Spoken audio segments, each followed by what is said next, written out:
Hi, and welcome to this One Effect Mum's Coffee and Chat podcast. This week, I'm welcoming Kerry, and Kerry is going to be talking about children's type 1 diabetes, the signs and symptoms to look out for. Hi, Kerry, you okay? Hi, yeah. Good. So where do you live and who do you live with? Well, I live in County Durham with my partner Michael and our three kids, Jayden, who is 13, Grace, who's 11, and Chloe's 3. Gosh, you got hands full there then. Definitely. So we're going to talk about Jayden this episode. So your son Jayden has type 1 diabetes. At what age was he diagnosed and what were his symptoms at the start? So he was diagnosed a week after his 5th birthday. We'd been to Butlins for his birthday, and it was the week before that he'd started wetting the bed, which wasn't like him at all. And that was like the first symptom. Over the Butlins holiday, he was drinking loads, but it kind of, at the time I didn't notice, it was kind of just, he was running around, he was thirsty. Yeah. When we come back, he was constantly drinking water. Oh, like he just was down in it as if like, he couldn't like get rid of the thirst. And I thought there's something wrong. So I rang the doctors, got an appointment, and I took him.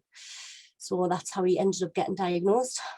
Wow. So did he say he was thirsty? Did he notice it was, with being so young? He just kept asking for a drink. He was actually losing weight, but I couldn't tell because, when you spend so much time with somebody, you don't tell. No. You can't tell, can you? No, so, you need someone who you haven't seen for about a month to come in and go, wow, haven't they lost weight? And you think, God, have they? You don't, like I said, if it's every day and it's a minimal change every day, you don't see it, do you? Yeah, that was what it was, yeah. So what stages did you take to get him diagnosed? What was involved? Did you go to the doctor or did you try and make an appointment with the hospital directly? So I made the appointment. I took him after school to the doctors. They did a finger prick test to test his blood sugars, and they wouldn't read them. They were that high. So he said, you need to go to hospital now, like arrange somehow to go to Treetops Ward at Durham. He says, I'm going to be on the phone to them and they're going to have somewhere from you need to go down. Well, I went home and I didn't drive at the time, and I waited for my mum to come. And I was like, can he eat anything? Can he drink anything? I had no idea what to do. I didn't really know. He'd said that it could be diabetes, and that was all I knew, so I was panicked. We went to the hospital. They took bloods from him. It wasn't a good experience at all because he's a very soft kid. Yeah. So they had to pin him down. There was a few of them. I had to put a cannula in, and it wasn't very nice. But anyway, they had said that he has got diabetes and that he had ketones as well, which I'll mention later on. Yeah. But yeah, so we were in hospital for well over a week, and we had the diabetic specialists involved. It's quite a lengthy process, really, but the diagnosis was pretty quick. Yeah. So how dangerous? So I don't know much about the subject. I said that to Kerry before. So how dangerous is type 1 diabetes if not diagnosed early enough? So you've got different stages. I'm sure, like my dad, he got what he called old man's diabetes when he became, a pensioner. It wasn't anything really dangerous. He just had to take a prick test every day and just make sure he watched what he ate. Again, I don't know what type that was though. So if there's different types. Yeah, there's different types. So type 1, if it isn't caught early, if it's not caught at all, it is fatal. You will die from it. Wow. And a lot of children do, because the symptoms kind of go unnoticed and they end up going into a coma, and it's really sad, and they don't wake up. Whereas this type 2 is very different, which is one you're referring to. So yeah. Type 1 is an autoimmune disease. Right. It is genetic. It can't be stopped. It's incurable. If you're going to get it, you're going to get it. Whereas type 2, it can be controlled by diet, and it can be reversed as well. It does have something to do with genetics. Yeah. You are more higher risk if it's in your family for type 2. A lot of the time it is caused by diet or just getting older. They're quite different in how they kind of work in the body. It's quite interesting, but it's quite complicated. Yeah. Has anyone in your family got it then? Is it, No. So he's the first one then? Yeah. They can be related to other autoimmune diseases. He does have other ones. And there's some like rheumatoid arthritis and things in the family as well, which is autoimmune. So it's possibly come from somewhere over there. God. And I know that I had an uncle, and he lived with it for years, type 1. And he slipped into many comas. I know that my auntie Sil, even in the late 60s, was got a bed in the end that would automatically lift up, because the amount of time she had to wake him up, try and get him out and things like that. Yeah, and he lived it all his life, and it never, do you know what, it wasn't the thing that got him in the end either. And he was in his 70s. Yeah, he's the only person I know that had it, other than Phil's goddaughter, which I said as well. And I didn't realize, I don't know, you just think diabetes, you think, oh, well, like you said before as well, if it's not affecting your life, you don't really know much about it. So it's really interesting to know that it could be like fatal, especially type 1. So what medications does your son have to take every day? And does he have to, well, strict diet? Obviously, you say it's not just that, but is there a diet he has to follow as well? I think that's a huge misconception. I've noticed quite a few people who've asked us before. Yeah. So we can't eat sugar, and Yeah. he can eat anything he wants. Wow.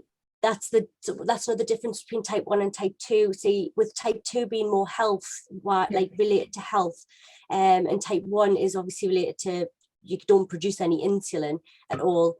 He can have whatever he wants, as long as we give him the insulin in order to sort of correct that. He has different ratios for different amounts of carbs. It's very complicated. All his food gets weighed, but he can have anything he wants to eat, as long as we correct it with the insulin, which he was on a pen insulin, like an injection, but now he has an insulin pump, which has a cannula which goes into his skin. So he has that now, where we basically input how much insulin to give him, and then he'll have put it in after the food or before the food, depending on what he's eating. So wow, because I saw when you said this, and I looked on your Insta, and you said to look at a typical, your stories highlights. I just can't believe how much stuff he's got, all the equipment and medications and, all those things. It's amazing, really, isn't it? Modern technology and modern science, and oh God, it's unbelievable. So what can affect it? Like you said about the insulin, you need to make sure it's counterbalanced. I'm really sorry if it's, like you said, misconceptions, but this is the questions I've put together because I didn't know. So are there foods he has to avoid completely? If he was to see a sudden increase in his blood sugar level, what is needed for it to be brought down? So like you said, you can eat anything he wants. What are the things he can't do in life that could trigger? You can do anything. This is the thing with the whole modern technology. There's loads of things that affect it. So the weather, even if it's hot, if he obviously does exercise, you can go lower. It depends on the food as well, because some food is fast acting. It's got fast acting carbs in it, and some of it's like pasta and things like that sits for a while. So it's quite complicated there to try and get the ratios right. And obviously sometimes it goes wrong, or if he doesn't eat enough, we can overcorrect. He'll go then hypo, because there's hyper if he's obviously high, and hypo if he's low, which can also cause a coma. So it's kind of like balancing on a tightrope all the time, trying to keep the blood sugars in check. It can be quite difficult. So if he doesn't eat enough and he goes exercising, like go running, he can then drop really low, and get some horrible symptoms with that. Then he needs to have sugar in order to boost him up again. It's quite complicated. There's another question that's not on the list here, but how many times then, since from when he was first diagnosed to now at 13, how many times have you had to take him to hospital? Twice. Only Wow. twice. One of the times was because actually he'd been, say when the blood sugar's high, one of the things that happens is the body tries to rid your water. They try to flush the sugar out, and so therefore you can get dehydrated very easily if you. And hence why he was drinking water a lot. That's why, exactly why, and why he go to the toilet loads, and why he was wet in the bed. So we took him to a party and he hadn't asked for a drink, and he was running around and he still didn't ask for a drink. He had party food, his blood sugars went, and he collapsed. I really panicked then. And the only other time when we took him to hospital was because when they get poorly, that actually really affects the blood sugars as well. So he was being sick, and because he couldn't eat, his blood sugars were dropping low. But then because he was poorly, they were then shooting up high, and it was a nightmare. So we ended up in hospital with some ketones, which is basically what happens to the body when you go really high and you end up basically in a coma. Yeah. So, Well, yeah.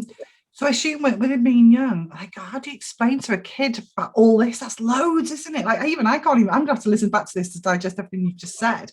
But it's like, how, I suppose now he's older and he's a teenager, it's just gonna be part of life, isn't it? Yeah, It just is what it is, isn't it, for him? Yeah, it is. And I bet it's like that for you as well. Yeah, it kind of just becomes the norm. And I mean, I speak to a lot of newly diagnosed children's parents as well, because I try and offer them advice and support. Because when he was first diagnosed, there wasn't a lot of groups or anything, and I felt so alone. And I had, it was 11 o'clock at night, and I was like, what should I do? Should I do this or that? And I had nobody to kind of turn to. Scared of doing the wrong thing, aren't you? You know, what if you do something wrong and it has a knock-on effect? I can't imagine that. Yeah, it's terrifying. It's like bringing home a new baby. It's like really frightening. And it's like, that child's life is literally in your hands. Yeah, I mean, we say that about parenthood anyway, and yeah, it is. But we say it, but it's not, is it? As they get older, you let them go off and play and you let them explore. But that is genuinely, like, that's something that they need care for specifically, isn't it? Every day. Yeah. Wow. Okay. Well, let's take a break there. I'll grab another coffee and then we'll come back. Okay. Yep. Hi, welcome back. So the next question I wanted to ask is there an explanation to why some children develop diabetes? Right, well, it's quite complicated as well, but it does come down to genetics. It can't be cured. It's nothing that anybody's done wrong. It's just one of them things that happens if they happen to have the markers in the genetic code. It can be triggered by certain things. However, it will be triggered if it's there. Yeah. So they do say that sometimes strep throat can actually trigger it, the immune system, because it's obviously an immune system problem. So yeah, but there isn't really anything that anybody can do, and if it's going to happen, it's going to happen. And it's actually on the rise as well, and they're thinking that it's environmental triggers as well. Like what? I don't know. There's been loads of research done on different things, like impacts of the environment on triggering the diabetes. However, if you don't have the markers, you won't get it. It's if you have the markers, you should. It's mainly children who are diagnosed generally under the age of 10, but teenagers are, and sometimes people in the 20s and 30s do get diagnosed. Even on rare occasions, older people do as well. Yeah. I wonder if there's a test that they can do before it gets to that point, to see if is there? So even if you're not showing symptoms, you could get a test to see if you've got the markers. I was offered years ago to get tested, my daughter, but she was too young at the time, to get tested to see if she had the markers there. Yeah. So she hasn't had a test, but they were only doing it because they were doing like research. It was like research, and she was too young at the time, unfortunately. Otherwise, we could have found out if she had markers. But yeah, you can get tested to see if you've got it there, the potential. Because it seems, you've got to wait until they show signs, symptoms like that. And you don't know if you're, if wet in the bed, you might think, oh, he's having an episode at school, he's a bit upset. That's not necessarily going to go, oh, he might have diabetes. Or if they're thirsty, like you said, if they're running around in a party or in a park, you think, oh, they're hot and bothered, they need a drink, so it'd be, I don't think so. I think sometimes prevention rather than cure. It would be so much easier. Well, it can't be prevented. That's the other thing. No, not prevented. Yeah, I know what you mean. Yeah, if it's going to happen, it's going to happen. Unfortunately, it's just one of them awful things that life throws at you. But I think you just sort of deal with it. So but it is very complicated. God, I don't think I've got this on the list, but you were saying about there wasn't much help online. Is there any, so if anyone is a parent like you with a child with this type 1 diabetes, is there, I don't know, support groups now, or on Facebook or Instagram or charities, or what have you found since that helped you? Yeah, there's loads now compared to back then. There's loads of groups on Facebook that I'm in. And there's obviously the Diabetes UK website, and there is a few other charity websites as well, and they have loads and loads of information on. If you just type 1 diabetes into Google, you can find absolutely tons of information. Even if you're just interested in finding out about it and understanding it, there's loads now. God, that would be good, isn't it? I'm just thinking, if you've got, it's not just the parents that really need to be on board with it. It's grandparents or anybody that has them overnight, or babysitters or schools, and everything kind of need to know about it, don't they? People, be more aware of it. So there's nothing that parents can do to prevent it, like you said. So it is what it is. If it happens, it happens. But at least there's support there to help you. Lots of parents online that can also, be there to ask questions as well. I suppose if it's just like, oh, has anyone done this today? Or does this look normal? It's quite an instant response from other parents. Yeah, Like it is really good. Yeah, especially on Facebook.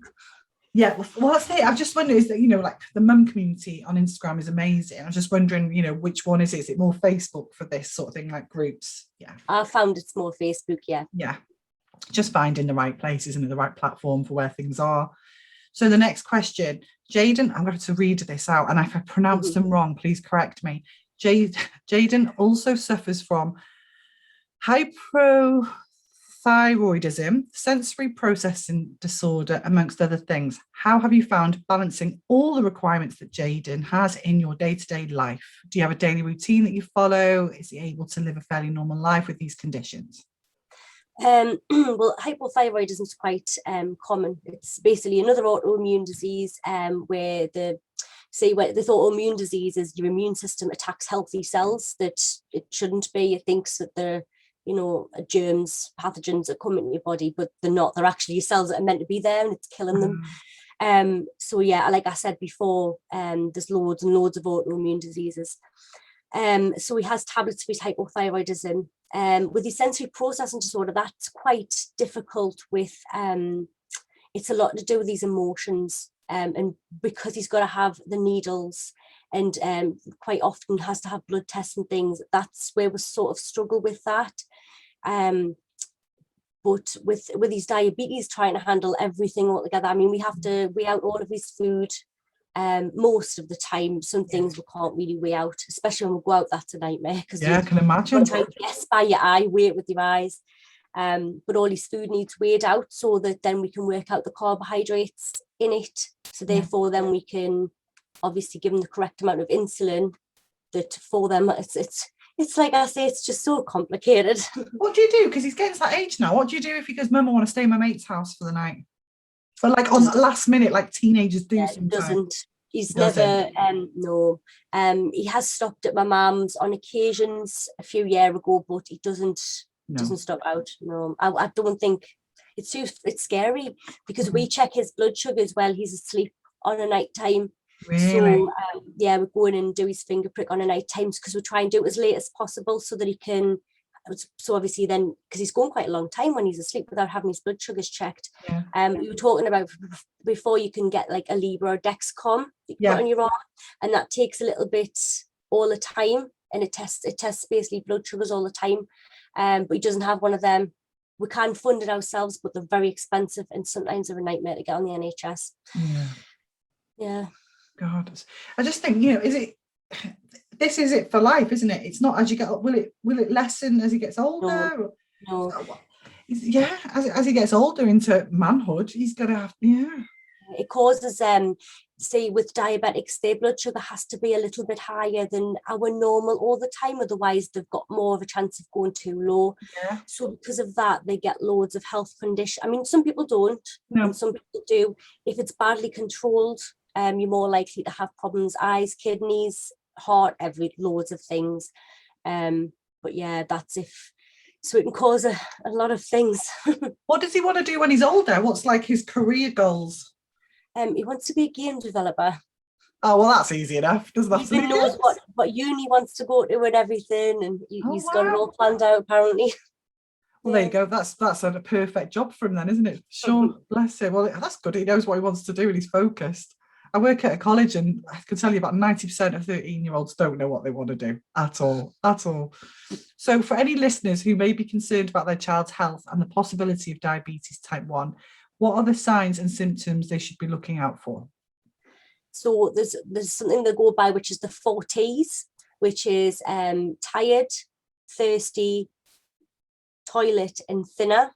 So basically, they generally lose weight. So you've got thinner, toilet, they go to the toilet, they're weighing all the time, Thirsty, obviously it's like an unquenchable thirst, like the hangover thirst that you get. I vaguely remember what they are, yeah.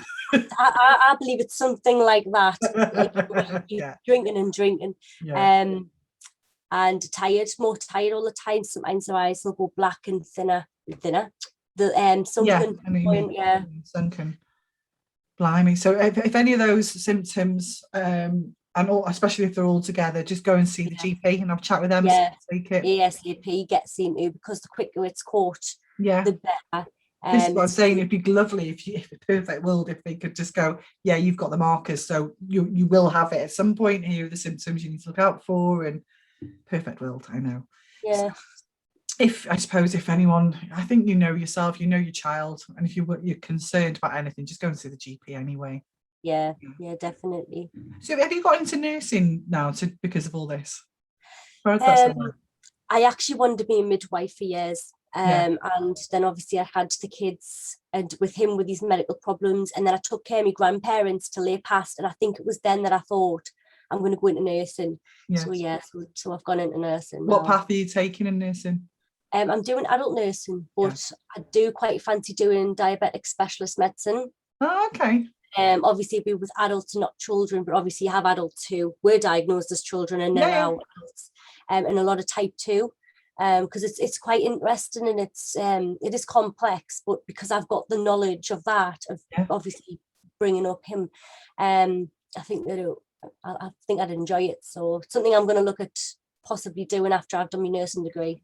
I mean, it's been really interesting because I genuinely, like you were saying, like the misconceptions, if it's not in your life, you don't really know it. And I know that my uncle had it, and my partner's daughter's got it, but if it's not in your life exactly, you don't know. So again, like you said, you get thinner, and you think, how can you get thinner? Like all the news says, overweight people, you've got more chance of getting diabetes if you're overweight, obese, and things. So when you're saying, oh, they lose weight, and you think, well, how? What do you get fat and then you lose weight? I definitely think that the media has a lot to answer for, because they definitely don't promote it like that. I mean, I was in college before I did my uni, and I did a literature review on the misconceptions of diabetes, and that was one of the main things. It was the media, because they do talk about type 2 a lot, and I mean, like you say, if you don't need to know about diabetes, but I think that like I say, it's on the rise a bit now, and I mean, like I say, they don't really know why, but they're saying environmental factors, but and I think that it's one of them things where you should look out for it, because maybe if you talk about it more, you could save somebody's life, you could save your friend's kid's life. I mean, I know loads of people just from around my area who do have it, like children. So it's not as rare as you think. There's a girl I went to school with, and her daughter has got it. I think she's about 9 or 10 now, and her husband and her son rode a bike from North Wales to South Wales. What was the charity called now? JDPR? Yeah. What is it? JDRF, I think it is. That's JDRF. Yeah. And I know it's been quite scary for Emma, and she'll put things on Insta sometimes saying, "Oh, we're not going to bed until this goes down or this goes up," and it's a reading of some sort and things. And you don't realize it's not just the child's impact; it's impacting on the parents, isn't it? And also, when he's older, the partner he's with, he's going to have to explain all that to the partner he has in the future. And like I said about my Auntie Cilla and Uncle Gwyn, she was constantly lifting him up out of bed, giving him some sugary, something, what was it, insulin, was it, and things like that. And she did that well into her 70s, and she was married to him for 50 years or something. It's a lifelong thing, like you say. Yeah, it is, yeah. Bless him. Okay, well, if anyone wants to speak to Kerry about this subject, then she's always happy on her Instagram to take questions. There's also on her highlights on Instagram, I can't remember what is it now, TD1? T1D, I think, yeah, I've got it as T1D. Yeah, I do recipes as well. So I do, because I find that when you go to like places like Tesco's and you get like freshly baked things, they don't have the carbs on, so you've got to guess.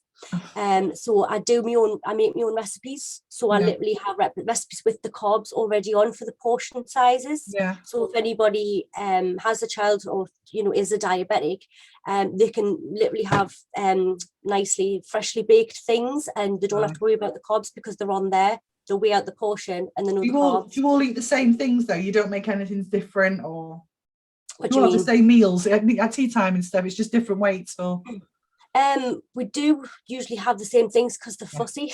Yeah. But as for bacon and things, like because I do my own recipes, I have all the carbs there, so we could have like cupcakes or whatever, or Nice. I make like sticky toffee puddings and everything fresh and stuff like that. So, but yeah, I have the carbs on them as well. So I Nice. post them on Instagram in case anybody Yeah, has, yeah. Well, wants to bake with them, because it can be really difficult. yeah, can imagine. I'm just thinking about sticky toffee pudding now. So when them used to make that all the time. Look When at we my were kids. recipe; it's honestly so easy and it's so Oh, nice. It's on yeah, my Instagram. yeah, I'll go get that. Definitely. Always thinking of puddings because I never had puddings when I was a single girl because I didn't want to, it was just me on my own. But he's always so hungry after work, and Fion's 3 now. She always wants a pudding. So I'm gonna have to start doing puddings now. So yeah, I'll have a look at that definitely. So what's your your tag, your name on Instagram then? It's Arden_blue without an A. So that's ARDEN_BLU. Yes, that's right. Oh, thank you very much. It's been really interesting. Like I said, follow Kerry on her Instagram for all the information. If you've got any concerns, then obviously this is just to give you a bit of a background of what Kerry's, day to day is with her son and things like that. But any concerns, then go to the GP and go and see a medical expert for sure. Yeah. Thanks very much for listening, everybody. Thank you Thanks very again, much. Kerry. Okay, take care. Thank you. See you. Bye.